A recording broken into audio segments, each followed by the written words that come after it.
Yeah, hello all. This is actually Balaji, Executive Agile Coach. In this particular video, I just thought to make a quick presentation on the Agile metrics because uh, from an interview point of view, Agile metrics is actually one of the important and expected questions as we know.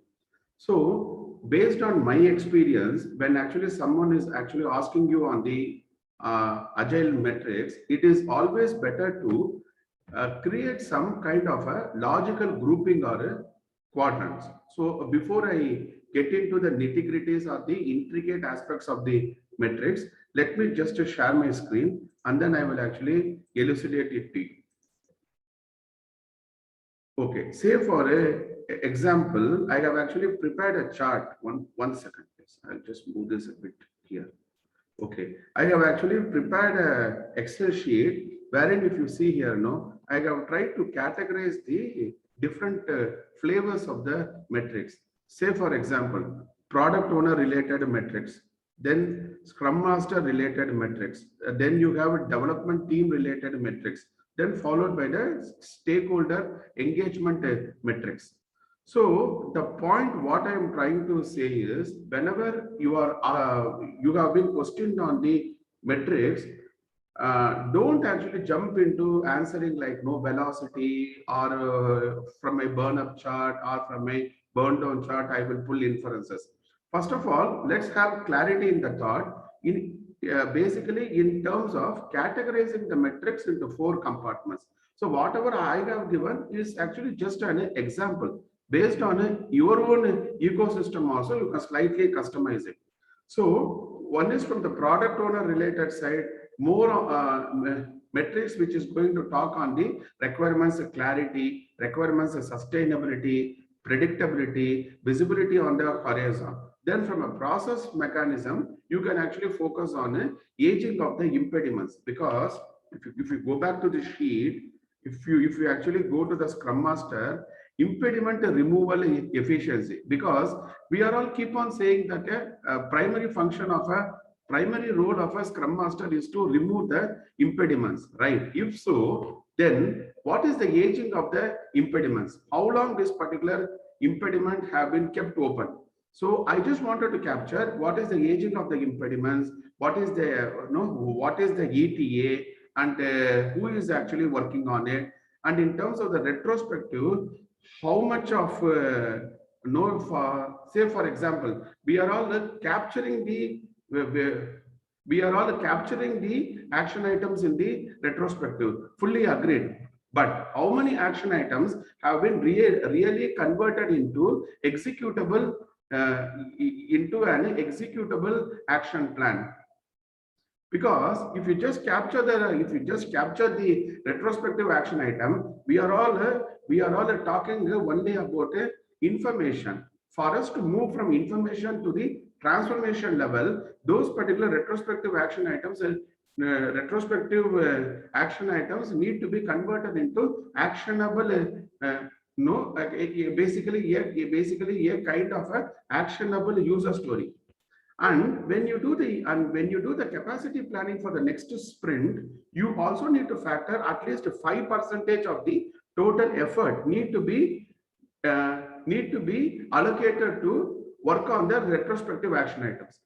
Okay, and then if you come to the development team, I have put something like your velocity. You can pull some inferences from your burn down and burn up chart. Then the story points delivered versus forecasted. What is the hours spent on pair programming, and what is your percentage of test automated versus a manual, defect density or a defect detection efficiency. So I'm just giving you some indicators or pointers. You can probably take this as example and then see, hey, okay, does these metrics really make relevance in my own product ecosystem or your project landscape?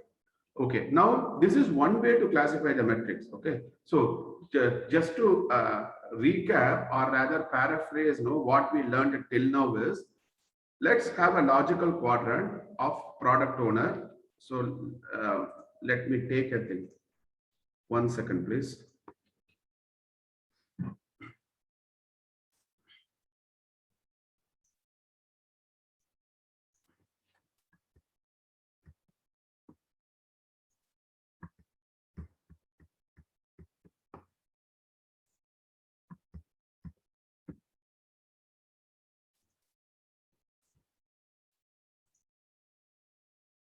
Okay, sorry. Okay,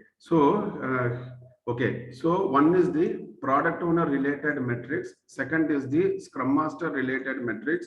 Third is the development team related metrics, and probably you can put it as a stakeholder engagement metrics. Now the point is, when I use the word development team, it means both. It means a complete cross-functional team. I'm not only talking about the development people. So it consists of the entire Scrum team. For example, your development, your testers, your deployment guys. Okay, fine. Now the other way to classify the metrics is, see, in this particular video, I'm just giving you, okay, what are all the different ways by which we can view the metrics or classify the metrics?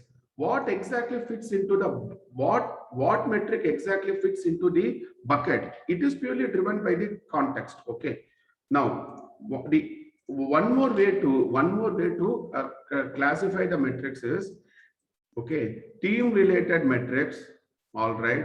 Program related metrics. When I say program, I'm actually talking at a feature level. Program related metrics, portfolio related metrics, and some kind of a metrics for the leadership or a executive teams. Okay. Now, predominantly, we have seen that, and basically there is an overlap, okay, between the portfolio metrics and the leadership kind of a metrics. But then I just wanted you to segregate this into these particular 4 quadrants. Let me give one of a simple because in a small video or a shorter video, I cannot explain each and every metrics. Okay, so for example, if you take a productivity, and at a team level, number of incidents or support tickets fixed per week, number of user stories completed per 2 weeks. Okay, considering the fact that a particular sprint is for 2 weeks, because productivity is always measured as number of items delivered or number of units delivered per time factor, right? Okay, per unit time factor. So number of user stories delivered per sprint, or rather per 2 weeks, which can be taken as a productivity for the team. Now, if you slightly go one level above at a program layer, it is number of features delivered per month, or rather number of features delivered per quarter. So the granularity of my x-axis, the time axis in my graph, is been typically driven by the y-axis. So what I measure on the y-axis and how does it make relevance? Because if I take number of epics completed per week, people will laugh at me, because we all know that epics are a larger a kind of a larger initiative, and one cannot expect that an epic need to be completed per week, right? So the granularity of the x-axis is been purely driven by what we measure on the y-axis. Now, if you come to the program layer, number of features completed per month. If you come to the portfolio layer, number of epics and sub-epics completed per quarter. Okay, why am I using the word sub-epic? Because I have extensively used on a tool called Rally.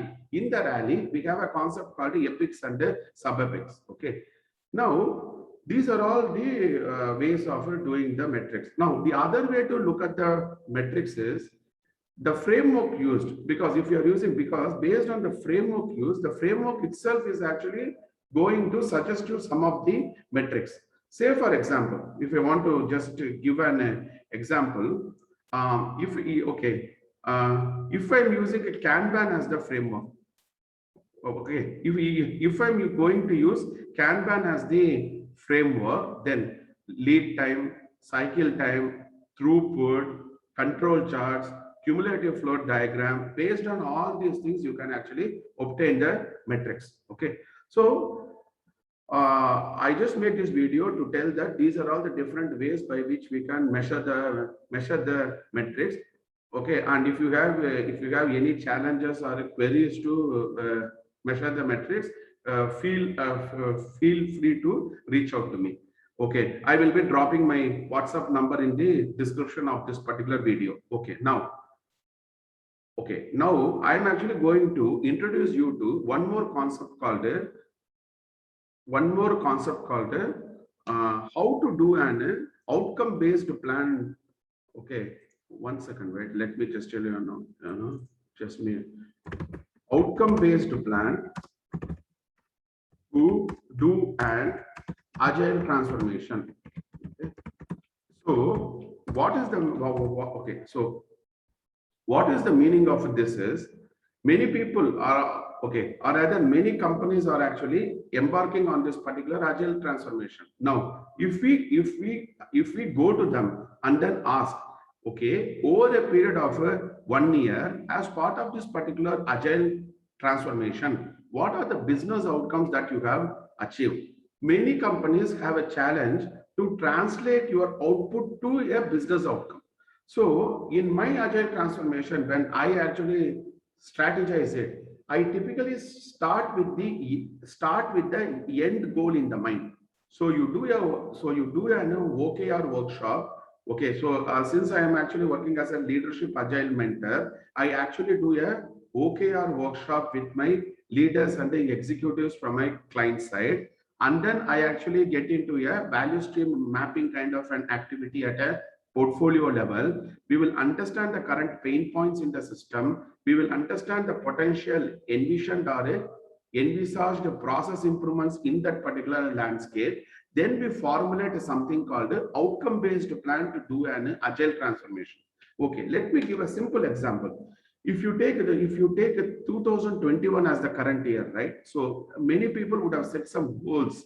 Okay, many people would have set some goals at the beginning of the year. Okay, saying that in this particular year, I am going to achieve X, Y, Z, A, B, C. How far we follow, how far we actually deviate from it, all those things are subjective because it has been driven by your commitment level and your willpower. Now, the point what I'm trying to say is, what are you trying to set there? You are trying to set an outcome that you wanted to achieve within a stipulated time period, right? So in my agile transformation, we used to set distinctive business outcomes. Okay, let me give an example. One of my goal, let's say for one of the team, we have set a goal called reduce cycle time. Okay, reduce cycle time by 10%, program increment after program increment. What it means is program increment after program increment. Okay, PI1, PI2, PI3, PI4. If I take the same team and if I measure the cycle time, there should be a reduction of 10% of the cycle time. Means the more I compress this, because the more I compress the cycle time, the more I can compress the lead time, and the overall throughput value is going to increase. See, all these are interrelated from a systems thinking point of view. If we start cultivating a single good habit, it is going to multiply to create multiple good habits. Similarly, if a person falls trapped to a bad habit, it may in fact create a negative ripples by introducing some other bad habits.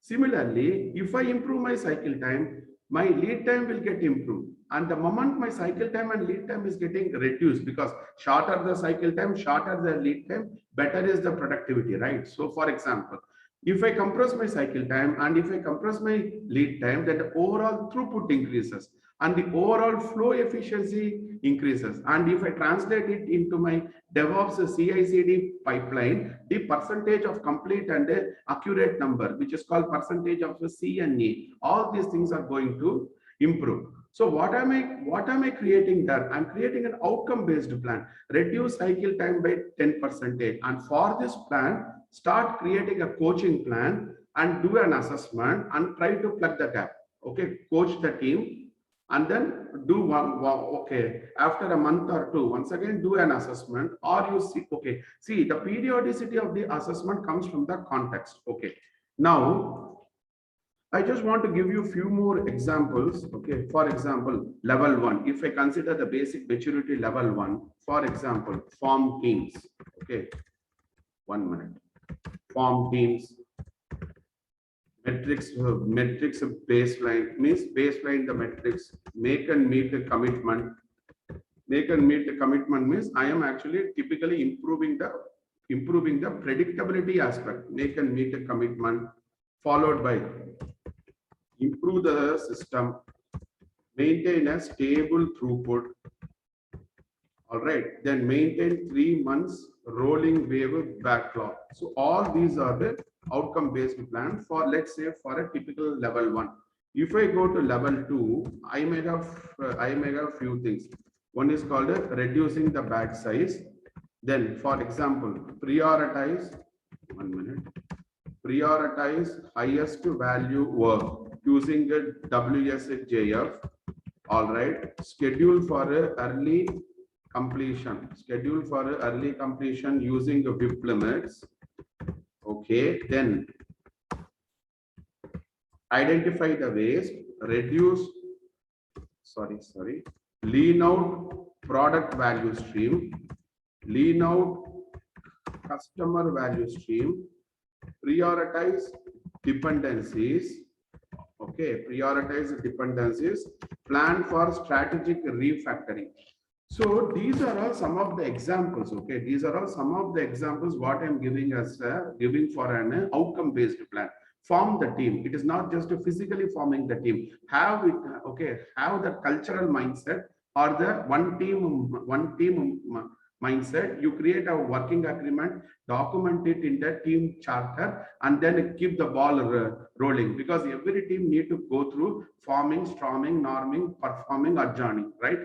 And you want to baseline your metrics. For example, you have clarity on your average velocity of that team. Then predominantly focus on a make and meet a commitment, the say-do ratio. Then the fourth point is improve the system. Okay, so if I have defects, delays, dependencies, impediments, risk on my radar, then probably the system can be improved. Then maintain a stable productivity, also called a throughput. And my product owner need to have 3 months rolling wave backlog. If I come to the next level, probably work on reducing the batch size, prioritize highest value work using weighted shortest job first, start putting WIP limits, identify the waste in the system, lean out, eliminate waste from the product value stream, also called as a development value stream, lean out waste from the customer value stream, also called as an operational value stream. Also prioritize your dependencies. See, in an agile driven engagement, it is not only the requirements need to be prioritized, even the dependencies need to be prioritized, and which particular dependency do I need to address it first. And then plan for strategic refactoring, wherein I am actually talking about a business workflow level optimization. And you create a coaching plan aligned to this particular outcome based plan. And then what you do, you also create an assessment sheet wherein all these parameters will be translated into some distinctive questions, and an assessment will be done, and you can quantify the number. Okay. For example, my AMI, Agile Maturity Index. Okay, so let me take a pause here because I just want to introduce to this. So how you do it, and where is that particular sheet, and how do you really get it? No, because what I have introduced you is the concept. How you exactly get these things done? If you are interested, you can connect with me, and all these things will be explained to my mentees hands-on as a part of my Agile mentorship program too. Okay, see you. I'll just we can connect later some other thing. Okay, bye.